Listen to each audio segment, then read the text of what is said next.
السلام علیکم، میں لبنہ ملک اپنے یوٹیوب چینل کے ساتھ آپ کی خدمت میں حاضر ہوں اور ہم بات شروع کرنے والے ہیں مشہور سپہ سالار نیپولین بوناپارٹ کی بات کے حوالے سے کہ انہوں نے کہا تھا کہ اگر آپ مجھے اچھی مائیں دو گے تو میں آپ کو ایک اچھی قوم دوں گا۔ اس بات سے کیا مراد ہے کہ ماں ایک اہم اکائی ہوتی ہے، کسی بھی خاندان کے کسی بھی گھر کا ایک اہم ترین حصہ ہوتی ہے، اور اگر ماں سمجھدار ہوگی، باشعور ہوگی، پڑھی لکھی ہوگی تو ڈیفینیٹلی وہ اپنے بچوں کی تربیت بھی بہتر انداز میں کر سکے گی، کیونکہ یہ بات ہم آج سے نہیں ایک زمانوں سے جانتے ہیں کہ ماں کی گود ہی بچے کی پہلی درسگاہ ہوا کرتی ہے۔ اور اسی طرح سے استاد کو روحانی باپ کہا جاتا ہے، اور استاد اپنے شعبے میں اگر ایمانداری کے ساتھ بچوں کو تربیت دے گا، تعلیم دے گا تو ڈیفینیٹلی قوم بہت اوپر جاتی ہے۔ لیکن انتہائی معذرت کے ساتھ کہ اس وقت جو سچویشن چل رہی ہے اس میں نہ بطور ماں باپ ہم بہتر انداز میں کردار ادا کر رہے ہیں، نہ ہی اساتذہ کا کردار بہتر ہے، کیونکہ اساتذہ کو بھی روحانی باپ کا درجہ دیا گیا ہے، لیکن انتہائی افسوس کے ساتھ کہ نہ اس درجے پہ مائیں ہمارے معاشرے کی پورا اتر رہی ہیں اور نہ ہی اساتذہ پورا اتر رہے ہیں۔ آج کل کے والدین کیا کرتے ہیں، بچے کو بجائے اس کے کہ وہ یہ سمجھائیں کہ آپ اپنے اساتذہ کی عزت کرو، ان کے ساتھ اچھے طریقے سے ڈیل کرو، وہ ان کو بڑے کلیئر ورڈز میں یہ کہتے ہیں کہ اگر آپ کو یہ لگے کہ آپ کے ٹیچر نے آپ کو یوں بھی کہا ہے تو آپ ہمیں آ کے بتاؤ، ہم آپ کے استاد کو نپٹ لیں گے۔ تو اس طرح کی سوچ اور اس طرح کی جب باتیں ہوں گی تو ڈیفینیٹلی وہ بچے کے کردار پہ بھی ایک بہت گہرا اثر ڈالتے ہیں۔ بچے کو بھی یہ لگتا ہے کہ نہیں، میرے ٹیچر کا تو کوئی لینا دینا ہی نہیں ہے، اور ٹیچر کیا کر لے گا، میرے تو ابا نے یہ کر دینا ہے، میرے ابا نے وہ کر دینا ہے۔ تو وہ اس طرح کی تھنکنگ اس وقت ہوتی ہے نا، تو اس وقت چیزیں نیگیٹو وے میں خود بخود چلی جاتی ہیں، اور اس وقت جو چیزیں چل رہی ہیں اس کے مطابق والدین جس طرح سے بچے کو اساتذہ کے ادب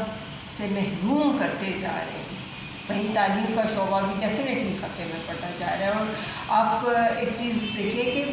اگر بچہ پراپرلی اپنے اساتذہ کی عزت نہیں کرے گا، پراپرلی پڑھے گا ہی نہیں تو وہ ایک بہتر قوم کا حصہ کس طرح سے بنے گا۔ اسی طرح سے ایک مشہور شخص کے اور مجھے الفاظ یاد آ گئے ہیں کہ جان واٹسن نے یہ کہا تھا کہ آپ مجھے 1 درجن تندرست بچے دے دو اور مجھے یہ اختیار دے دو کہ میں ان کی پرورش جو ہے وہ اپنی خاص دنیا میں اچھے طریقے سے کر لوں، انہیں جو بھی میں بنانا چاہوں میں بنا لوں، ڈاکٹر بناؤں، وکیل بناؤں، سوداگر بناؤں، یا کچھ بھی بنا لوں، میں ان کو بنا کے آپ کے سامنے پیش کر دوں گا۔ لیکن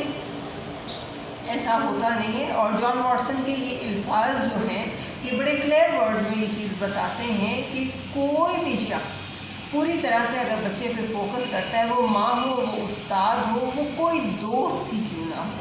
اگر وہ چیزیں کسی کو بھی، کسی بچے کو اچھے طریقے سے بتائی جاتی ہیں، سمجھائی جاتی ہیں، اور اس کو ایک شاندار ماحول، ایک اچھا تربیتی ماحول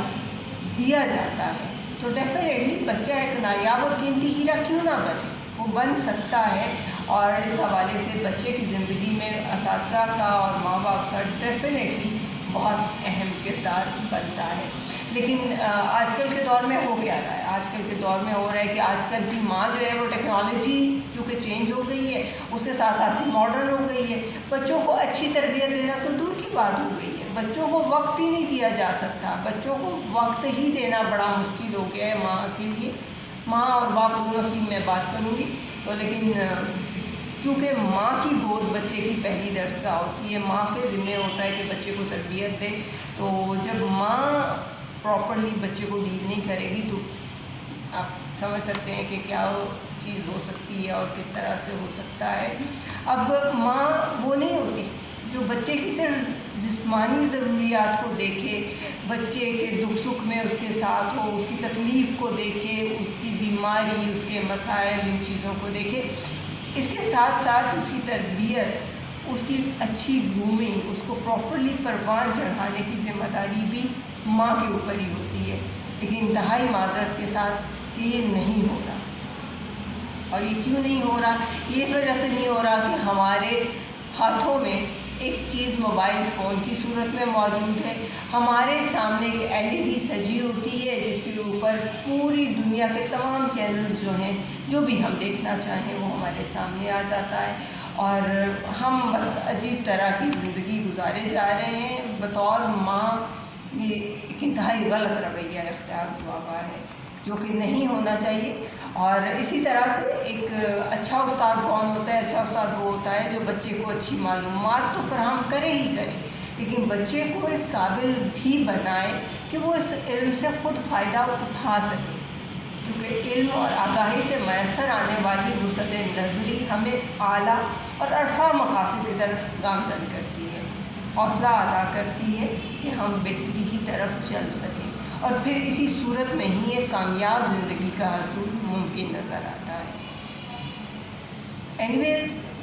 لیکن ہمارے اساتذہ بھی اس چیز میں فیل ہیں، وہ بھی یہ چیز نہیں کر پا رہے. بچے کی حوصلہ افزائی ہی اسے زندگی کے میدان میں کامیاب کر سکتی ہے، چاہے وہ ماں کی طرف سے حوصلہ افزائی کی جائے، چاہے وہ استاد کی طرف سے حوصلہ افزائی کی جائے. اس وقت میں سمجھتی ہوں کہ ایک پاکستانی عورت ہونے کے ناطے ہمارا سب سے پہلا فرض یہ ہے کہ اگر ہمارے بچے ہیں تو ہم بچوں کو وقت دیں، بچوں کو تربیت دیں، اور بچوں کو وقت اس طرح سے دیں کہ بچہ اپنی کوئی چیزیں آپ سے شیئر کرے. کچھ غلطیاں کر چکا ہے اگر وہ، تو وہ غلطیاں بھی ایون آپ کو بتائیں. بچے کو اتنا کانفیڈینس آپ ضرور دیں. یہاں پہ میں یہ چیز آپ سے شیئر کرتی چلوں کہ بچے کو آپ اتنا کانفیڈینس ضرور دیں کہ اگر بچے نے غلطی بھی کوئی کر لی ہے تو بچہ وہ غلطی بھی آپ کے سامنے رکھے، آپ کو بتائے کہ ماں میرے سے یہ غلط ہو گیا. اور بچہ اس چیز کی وجہ سے گھبرائے نا کہ میں نے ماں کو بتا دیا تو ماں یہ نہ ہو کہ میرا گلا ہی دبا دے. نہیں، وہ چیزیں غلط ہو جاتی ہیں. بچے کو اتنا کانفیڈینس آپ کو دینا چاہیے، اور بچوں کو مشینوں کی دنیا میں نہ بھیجیں. بچوں کو مت مشینوں کی دنیا کی طرف وہ لے کے جائیں. بچوں کا خیال رکھیں، بچوں کی عزت نفس کا خیال رکھیں. اور یہ میں صرف ماؤں کے لیے نہیں کہہ رہی، یہ ماؤں اور اساتذہ دونوں کے لیے ہے کہ بچوں کی عزت نفس کا خاص طور پہ خیال رکھیں، کیونکہ بچے کی عزت نفس اگر زندہ ہوگی تو ہی وہ دوسروں کی عزت کرنا سیکھ سکے گا. اور اساتذہ کی تعلیم اور ماؤں کی تربیت یہ مل کر ہی کسی بھی بچے کو ایک روشن اور بہترین مستقبل کی جانب گامزن کر سکتی ہے. ہمیں اس وقت یہ بہترین طریقے سے سمجھنے کی ضرورت ہے کہ اگر ہم اپنے بچوں کو قوم کے معمار سمجھتے ہیں تو ان کو وہ بہترین تربیت ہمیں دینا ہوگی، وہ شاندار معاشرہ ہم انہیں دینا ہوگا جس کی ان بچوں کو ضرورت ہے، جس معاشرے میں پروان چڑھتے ہوئے وہ بہتر طریقے سے، بہتر انداز میں ایک بہترین قوم کا حصہ بن سکیں. اس وقت ہماری ذمہ داریاں پوری کرنے کا وقت ہے. ہمیں وہ ذمہ داریاں سمجھنی بھی ہوں گی، اور انہیں پورا کرنے میں ہمیں کوئی کسر نہ چھوڑنے کی نوبت پیش آئے تو ہمیں وہ بھی کرنا ہوگا، کیونکہ وقت بہت تیزی سے ہمارے ہاتھ سے نکلتا جا رہا ہے، اور اسی طرح سے ہماری نئی نسل کے بچے بھی ہمارے ہاتھ سے نکلتے جا رہے ہیں. ان بچوں کو سنبھالنا اور ان بچوں کو بہتر انداز میں تربیت دیتے ہوئے ایک بہترین شہری بنانا والدین بطور خاص ماں اور اساتذہ کی ذمہ داری ہے. تو اس لیے ہمیں بہتر طریقے سے اپنے بچوں کی تربیت اور پرورش کا خیال رکھنا ہوگا تاکہ یہ تمام چیزیں ہم بہتر طریقے سے کر سکیں. پاکستان زندہ باد، پاکستانی قوم پائندہ باد.